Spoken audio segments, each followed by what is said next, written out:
हा. नमस्कार. काल आपल्याला एक कमेंट चालू होते की ठाणे ते वडपेपर्यंत जो महामार्ग आहे मुंबईला त्या महामार्गातून खड्डे आहेत का याबाबत एक व्हिडिओ बनवा. त्या अनुषंगाने आज मी भिवंडी कल्याण भिवंडी बायपास ते वडपेपर्यंत प्रवास करणार आहे. वडपे फ्लायओव्हर याचा फायदा असा झाला की यावेळेस अरे इथून तर रॉंग साईड गाड्या येत आहेत. आता मुंबई नाशिक महामार्ग इकडे पहिलं लांब लचक रांग लागायची जी इथून पुढे पार जो समृद्धी महामार्गाचा वळण आहे तिथं नेहमी वाहतूक कोंडी असायची. आता जेव्हापासून वडपेचा फ्लायओव्हर जो ओपन झाला आहे तेव्हापासून ही जी लांबलचक रांग असायची ती पूर्णपणे बंद झालेली आणि हा जो मार्ग आहे एकदम सुधार झाला. फक्त इथून जो वडपेचा फ्लायओव्हर जिथे संपतो ट्रॉफिक लागते त्या ठिकाणी ट्रॉफिक लागते. तिथून पुढे जो समृद्धी महामार्गाची वळण आहे तिथे कंटिन्युअसली ट्रॉफिक लागते, भयंकर ट्रॉफिक लागते. म्हणजे तुम्ही जेव्हा मुंबईहून याल त्यावेळेस मुंबईहून वडप्यापर्यंत तुमचा जो पहिले येवई नाक्यापर्यंत यायच्या व्यवस्थित येवई नाक्यापासून पुढे प्रचंड वाहतूक कोंडी असायची. आता तीच वाहतूक कोंडी वडपे फ्लायओव्हरच्या पुढे लागते समृद्धी महामार्गाच्या अलीकडे. आणि तुम्ही पाहू शकता कसं होतं इथे जेव्हा वाहतूक कोंडी लागते ना, ज्या गाड्या मुंबई ठाण्याहून येऊन पुढे जात असतात त्या फ्लायओव्हरवरनंच मागे फिरतात आणि असे तुम्ही पाहू शकता किती धोकादायक परिस्थिती निर्माण करतात. अशी कंडिशन आहे या मुंबई नाशिक महामार्गाची. सर्वात खेदजनक बाब म्हणजे हा आठपदरीकरण रस्ता आहे. 4 पदरीच्या आठपदरीकरणाचं काम झालं आहे. माझीवाडा ते वडपेपर्यंत हा एंड आहे. परंतु आठपदरीकरणाचं काम होऊन देखील बाजूला परत दुपदरी सर्व्हिस रोड देखील बांधलेले आहेत. परंतु सर्व्हिस रोडवर जितक्या प्रमाणात गाड्या उभ्या नाही राहत त्याच्याहून जास्त प्रमाणात गाड्या ज्या मुख्य मार्गावर उभ्या राहतात आणि तुम्ही पाहू शकता किती गाड्या बघा किती धोकादायक परिस्थिती निर्माण करतात. ट्रॉफिक लागलं सरळ सरळ रॉंग साईड पुन्हा मागे फिरतात गाड्यांनी येत आहेत. याच्यावर नक्कीच कुठेतरी काहीतरी आता इथे लागलं मग खाली येतात पुन्हा मागे येतात गाड्या इथनं युटर्न घेऊन पुढे जातात आणि पुढे मग खालून पुन्हा ट्रॅफिक जाम करतात. तर आता तुम्हाला मी हा मार्ग जो खालून ट्रॅफिक जाम केलेले असेल ना तो दाखवतो. चला तर आता आपण वडपेच्या पुढे सायदारा इंटरच्या दिशेने निघालो आहोत. तसे पाहता हा प्रवास कागदावर पाहिला तर फार मोठा वाटत नाही, पण प्रत्यक्षात या मार्गावर वाहतुकीची परिस्थिती पाहिली तर वाहन चालकांना चांगला त्रास सहन करावा लागतो. जसे आपण वडपे पुलाच्या एकदम जो मधला भाग आहे जे या ठिकाणी जुना आग्रा रोड भिवंडीवरनं येणारं जे वळण आहे ते जोडले जाते. तर भिवंडीवरनं जेव्हा आपण पुढे येतो वडपेच्या या ठिकाणी भिवंडी इथून येणारा जुना आग्रा रोड हा पाहू शकता. आपल्या तो डाव्या हाताला तो भिवंडीहून आलेला रस्ता आहे जी व्हाईट कार गेली ती. तर जसे आपण जुन्या आग्रावरून येतो समोर तुम्ही पाहू शकता वाहनांची रांग दिसेल. एक वाहन पुढे सरकलं एका पुन्हा ब्रेक पुन्हा थांबावं लागतं. अशा प्रकारची वाहतूक कोंडी इथे नित्याची बाब झालेली हे पाहू शकता. जसे की मी आता बोललो समोर वाहनांची रांग दिसते.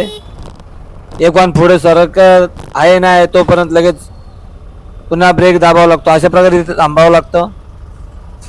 असं करत करत संत गतीने पुढे जावं लागतं. यामुळे वाहन चालकांचा वेळ तर जातोच पण इंधनाचाही मोठ्या प्रमाणात अपव्यय होतो.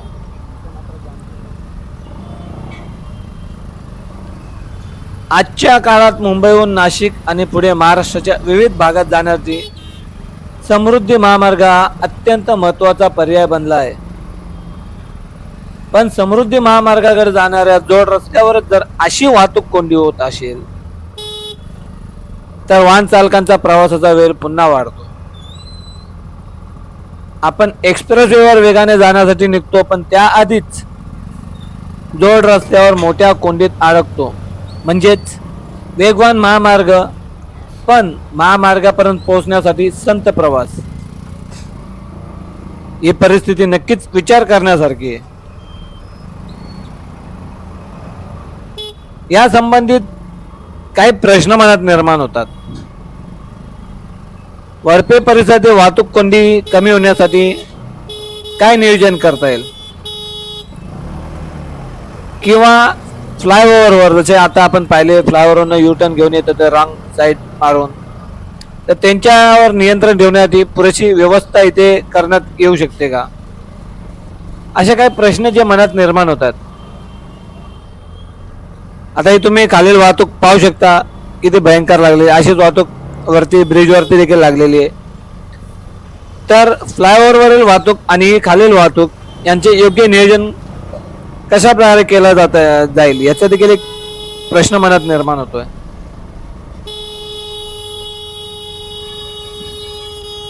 वडपे ते साईदारा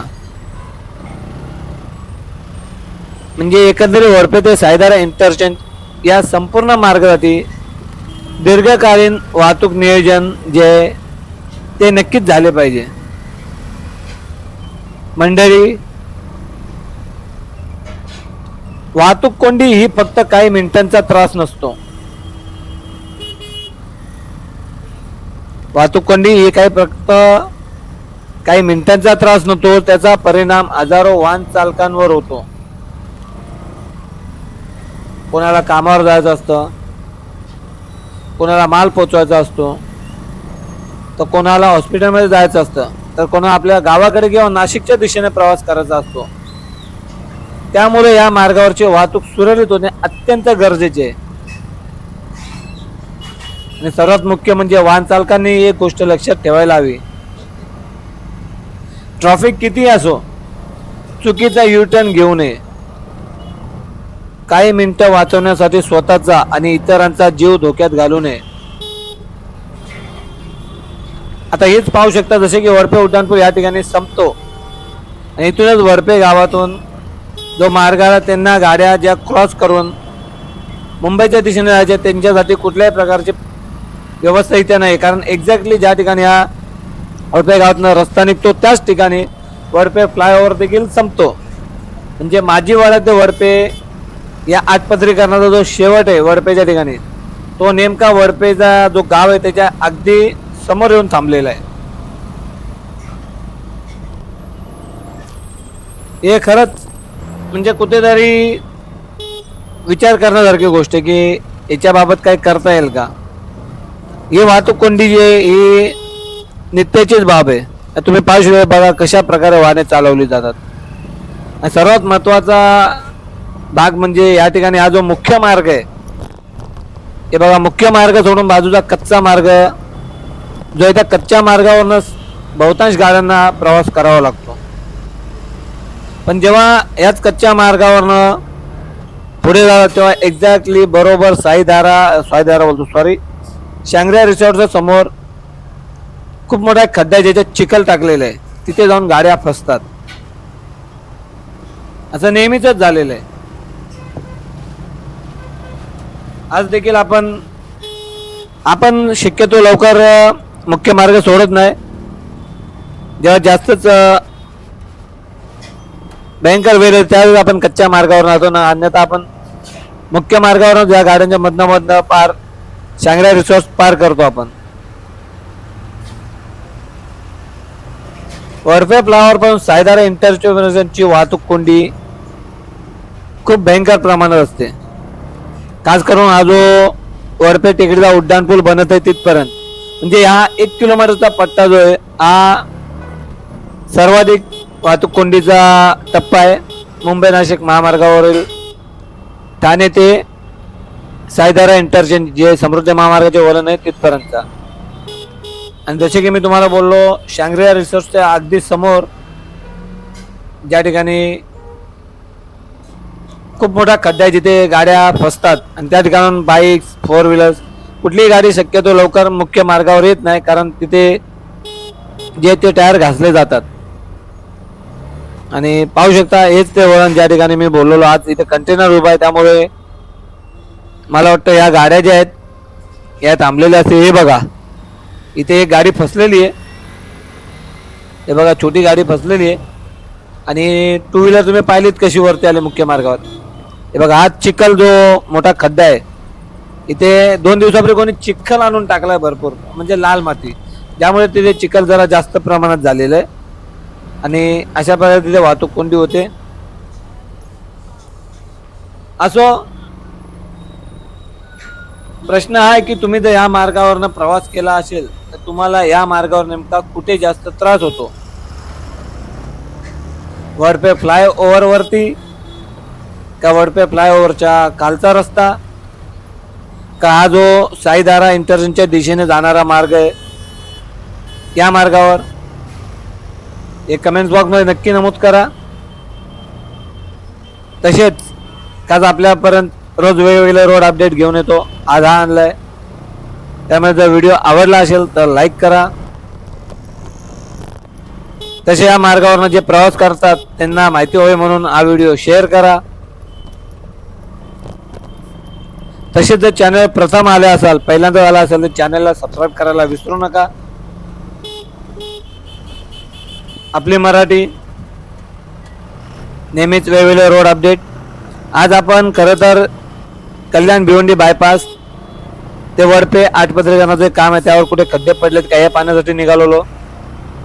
यातील पहिला भाग आपण रांजणोली नाका म्हणजे कल्याण भिवंडी बायपास ते वडपे उड्डाणपुलापर्यंत केलेला, आणि हा दुसरा भाग आजचा जो आहे वडपे उड्डाणपुलापासून पार आपण वडपे टेकडी उड्डाणपुलापर्यंत केलेला आहे. आणि अशाच प्रकारचे रोड अपडेट, अशा प्रकारचे रस्ते, वाहतूक, फ्लायओव्हर आणि महामार्गाचे प्रत्यक्ष अपडेट पाहण्यासाठी आपल्या चॅनल सोबत नेहमीच जोडलेले राहा. आणि आज तो मुख्य स्पॉट आहे ज्या ठिकाणी दिल्ली मुंबई एक्सप्रेसवे, समृद्धी महामार्ग आणि मुंबई नाशिक महामार्ग एकत्र जोडले जातात. हे पाहू शकता. अशा ठिकाणी आपण पोहोचलेलो असो. मी पुन्हा भेटतो एका नवीन रोड अपडेट सोबत. तोपर्यंत जय हिंद, जय महाराष्ट्र. आणि व्हिडिओ पाहिल्याबद्दल धन्यवाद.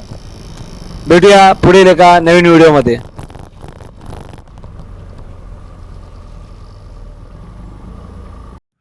आपली